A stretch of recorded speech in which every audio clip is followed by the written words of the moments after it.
جت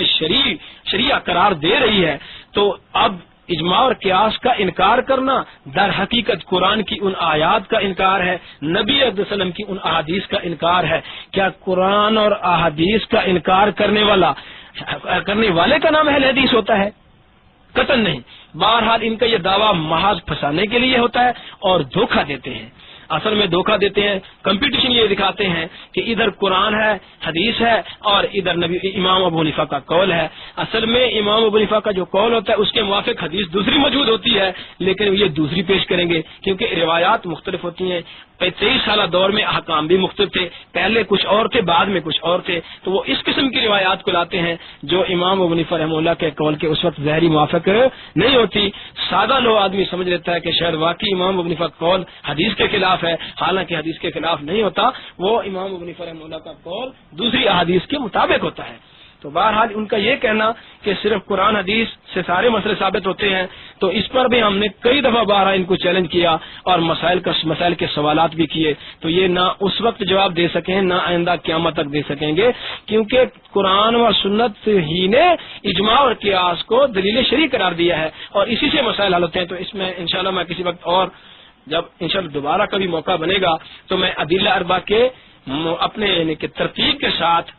ان کی ضرورت پر میں آپ کو انشاءاللہ مثالوں سے اور دلائل کے ساتھ بیان کروں گا کہ قرآن کے بعد نبی کی سنت کی ضرورت کس طرح پڑتی ہے، قرآن و سنت کے ہوتے ہوئے اجماع کی ضرورت کس طرح پڑتی ہے اور قیاس کی ضرورت کس طرح پڑتی ہے۔ انشاءاللہ میں اس پہ طویل کیونکہ تھوڑا سا لمبا ہو جائے گا جواب، میں شارٹ کٹ اتنا بات کرنا چاہتا تھا۔ تو یہ جو ان کی بات ہے یہ بالکل قطعاً صحیح نہیں ہے کہ قرآن حدیث کا نام لیتے ہیں۔ قرآن اور حدیث کا نام لینا اور ہے اور قرآن حدیث کو نام لے کر مان کر چلنا اور ہے۔ تو مان کر چلنا،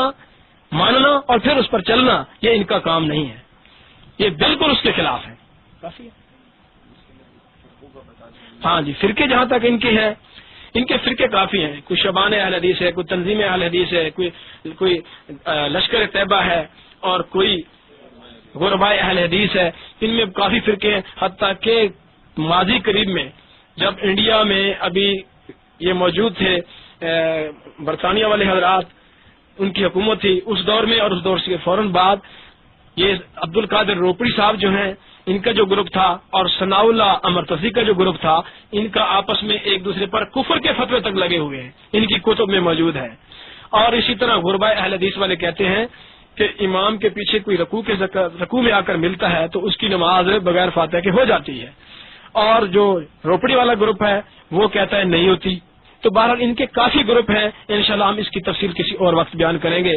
اور ان میں آپس میں واقعی اختلاف مذہبی ہے۔ مثلا بعض تو کہتے ہیں کہ رکوع کے اندر رکوع کے بعد قومے میں ہاتھ باندھیں اور بعض کہتے ہیں کہ نہ باندھیں۔ اب ان کا آپس میں ٹسر ہے، یعنی بدی الدین راشدی ہاتھ باندھتا تھا سندھ والا، اور بہاولپور کا پروفیسر عبداللہ جو ہے وہ اس کے خلاف انہوں نے کتاب لکھی کہ نہیں ہاتھ چھوڑنے چاہیے۔ تو ان میں آپس میں مسائل کے بھی اختلافات ہیں کافی، انشاءاللہ میں مزید پھر تفصیل سے بیان کروں گا۔ جی کوئی نیکسٹ سوال کر لیں ساتھی، یہ جو کیو میں کھڑے ہیں یہی حضرات بس سوال کر لیں پھر ہم جو ہے وہ اجازت چاہیں گے۔ جی السلام علیکم ورحمۃ اللہ وبرکاتہ۔ جزاک اللہ حضرت، میرا یہ آخری سوال ہے آپ سے کہ یہاں پہ طالب الشیطان جو آتا ہے اس سے ہماری ذاتی طور پہ جو ہے وہ بارہا گفتگو ہوئی، تو ہم نے تو اسے جو ہے اسی طرح دیکھا قرآن کریم کی جو آیت ہے کأنہم حمر مستنفرہ، کہ بدکے ہوئے گدھے کی طرح جو ہے وہ بھاگ جاتا ہے جب بھی ہم نے اس سے بات چیت کرنے کی کوشش کی، لیکن اپنے روم کے اندر بیٹھ کے وہ بڑی جو ہے وہ گیدڑ بدکیاں لگاتا ہے اور وہاں پہ جو ہے وہ بڑے بڑے چیلنج دیتا ہے، وہ کہتا ہے جی یہ جو دیوبندی ہیں ان کا عقیدہ جو ہے وہ کفریہ اور شرکیہ ہے اور یہ زہر کا پھیلا پی لیں گے لیکن عقائد کے اوپر جو ہے وہ کبھی ہم سے بات نہیں کریں گے۔ لیکن ہم نے بہرحال اس سے بات چیت کرنے کی کوشش کی عقائد کے اوپر ہی، لیکن وہ گدھے کی طرح جو ہے وہ بھاگ جاتا ہے، بات چیت کرنے کی جو ہے وہ ہمت نہیں رکھتا۔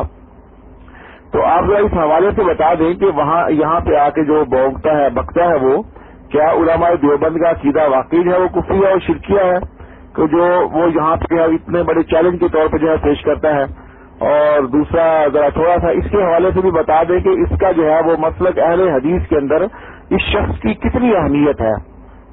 جہاں تک طالب الرحمان صاحب کی بڑکے ہیں وہ تو بڑکے لگاتے رہتے ہیں، تو بڑکے لگانے والے جو ہوتے ہیں تو ہمیشہ بڑکے لگایا کرتے ہیں، دوست بات یہ ہے کہ یہ طالب الرحمان کا جہاں تک یہ چیلنج ہے کہ اہل و